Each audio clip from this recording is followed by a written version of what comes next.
নমস্কার বন্ধুরা, আশা করি তোমরা সকলে ভালো আছো, সুস্থ আছো। দেখো এখানে সামনে সবজিগুলো নিয়েছি, তোমাদের দেখাচ্ছি একে একে। তা প্রথমে দেখো এখানে ডুমুর নিয়েছি, ডুমুরটা একদম টাটকা ছিল। আর এই দেখো সেদ্ধ করে নিয়েছি, এই দেখো। তাই এই ডুমুর সেদ্ধ করে নিয়েছি। এখানে আলু নিয়েছি একটা ছোট, এখানে একটুখানি বেগুন নিয়েছি একটা ছোট।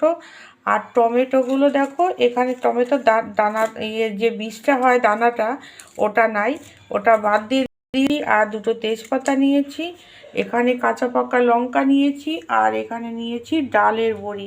মানে এই বড়িটা চাল কুমড়ো দিয়ে যে হয় না, সেই বড়ি। তা তোমরা যে কোনো বড়ি দিয়ে রেসিপিটা করতে পারো। তা যে ডুমুরের কথা বলি, ডুমুর তো তোমরা সকলেই খেয়েছো, আর ডুমুর তো খুবই স্বাস্থ্যকর খাবার। এটা খাওয়া শরীরের জন্য অনেক অনেক উপকার। তা তোমরা যে যেরকম করে খেয়েছো, আমি অনেক রকম করেই খেয়েছি, কিন্তু আজকে একটা অন্যরকম রেসিপি তোমাদের সাথে শেয়ার করব, যে রেসিপিটা খুবই ভালো লাগবে ভাত রুটি পরোটা সব কিছু দিয়ে। তা তোমরা এবার দেখতে থাকো, রেসিপিটা শুরু করি, আশা করছি তোমাদের খুবই ভালো লাগবে। প্রথমে আমি গ্যাসটা জ্বালিয়ে নেব, তারপরে তেল দেব, এখানে সর্ষের তেলে রান্না করব। তা দেখো তোমরা, তেলটা আমার গরম হয়ে গেছে, এবার বড়িগুলো ভেজে নেব। এবার বড়িগুলো তুলে নেব। এবার বেগুনটা ভেজে নেব।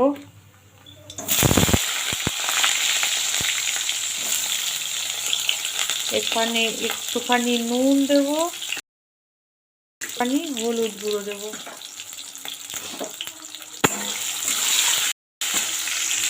এইবার দেখো এখানে বড়িগুলো যে ভেজেছি, এই বড়িগুলো একটু ভেঙে নেব। দেখো বেগুনটা লাল করে ভাজা হয়ে গেছে, এবার আমি নামিয়ে নিচ্ছি। এবার এই তেলে একটা শুকনো লঙ্কা ফোড়ন দিলাম, দেব একটুখানি পাঁচ ফোড়ন। এখানে কোনো মশলা ব্যবহার করব না, মশলা ছাড়া এই রান্নাটা করব।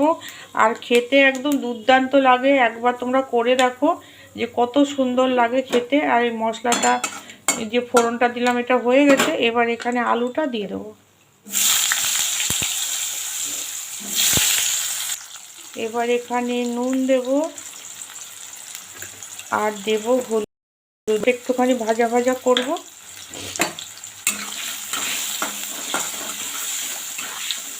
তার যে কথাটা, একটা কথা তোমাদের না বললেই নয়, যে এই রান্নাটা আমি তোমাদের সাথে শেয়ার করছি। এই রান্নাটা আমার মেয়ের মামি শাশুড়ি করেছিল, তা ওনার কাছ থেকে এই রেসিপিটা আমি শিখেছি। আশা করছি তোমাদের সকলের ভালো লাগবে, তোমরা দেখতে থাকো পুরো রেসিপিটা। তা দেখো বন্ধুরা, এখানে আলুটা খুব সুন্দরভাবে ভাজা হয়ে গেছে। এবার এখানে ডুমুরটা দিয়ে দিলাম।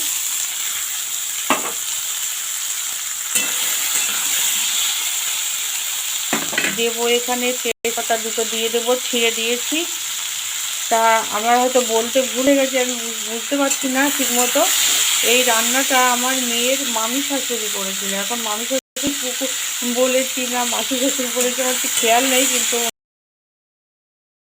রান্না করে, তাই রান্নাটা আমি ওনার কাছ থেকে শিখেছি। তাই এখানে আবারও একটুখানি নুন দেব, আর একটুখানি হলুদ দিলাম। এবার সামান্য একটুখানি নুন দেব, আর দেব এবার আমি এই যে টমেটোটা রেখেছিলাম, টমেটোটা দেবো। এবার ভালো করে ভাজা ভাজা। তা ওই যে দিদি যে রান্নাটা যার কাছে শিখেছি, উনি তো এই রান্নাটায় টমেটোর ব্যবহার করেনি। আমি টমেটোটা দিয়েছি, একটু টকটক হলে বেশ ভালো লাগবে খেতে, সেই জন্য।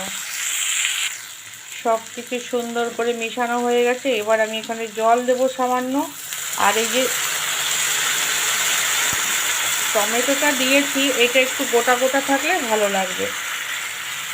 আর ভেজে রাখা বেগুনটা একটুখানি পরে দেবো। ব্যাস, এটা হয়ে গেল। এবার আমি ঢেকে দেবো। ঢেকে দিলাম, সবজিটা ভালো করে সেদ্ধ হোক। দেখো তোমরা, ঢাকনাটা আমি নামাচ্ছি, আর রান্নাটা কীরকম হয়েছে তোমরা একটুখানি দেখো।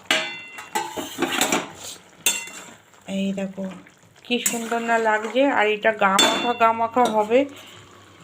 এবার আমি এখানে যে ভেজে রাখা বড়িটা ভেঙেছিলাম, ওইটা এখন দিয়ে দেবো। কারণ একটুখানি যদি একটু মুচমুচে ভাব হয় না, তাহলে ওটা খেতে খুব ভালো লাগবে। তা সেই জন্য আমি এখন দিলাম। আর দেবো এবার ভেজে রাখা বেগুনটা দিয়ে দেবো।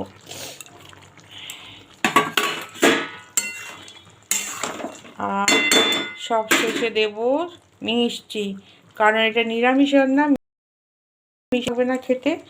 তা সেই জন্য এখানে তোমরা গরু ব্যবহার করতে পারো। এবার একটুখানি নাড়াচাড়া করে আবার 2 মিনিট একটু ঢাকা দিয়ে নেবো। দেখো তোমরা রান্নাটা আমার একদম রেডি হয়ে গেছে। এবার নামিয়ে তারপর আবার তোমাদের দেখাচ্ছি। তা দেখো তোমরা রান্নাটা আমি সার্ভ করে দিয়েছি। আর একটুখানি অবশিষ্ট বড়ি ছিল, সেটা একটুখানি দিয়ে দিলাম সাজিয়ে। তা আশা করছি তোমাদের এই রেসিপিটা খুবই ভালো লেগেছে। ভালো লাগলে অবশ্যই তোমরা বাড়িতে তৈরি করো। আর আমি যে দিদিভাইয়ের কাছ থেকে রান্নাটা শিখেছি, উনি এটার নাম দিয়েছিল ডুমুরের চচ্চড়ি। তা আমিও এই রেসিপিটার নাম দিলাম ডুমুরের চচ্চড়ি। তোমরা সবাই ভালো থেকো, সুস্থ থেকো। ভালো যদি আমার রেসিপি লাগে তোমরা তোমার আত্মীয় স্বজন বন্ধু বান্ধবদের সাথে শেয়ার করো। তোমরা সবাই আমার পাশে থেকো। আজকের মতো রাখছি তাহলে, টাটা।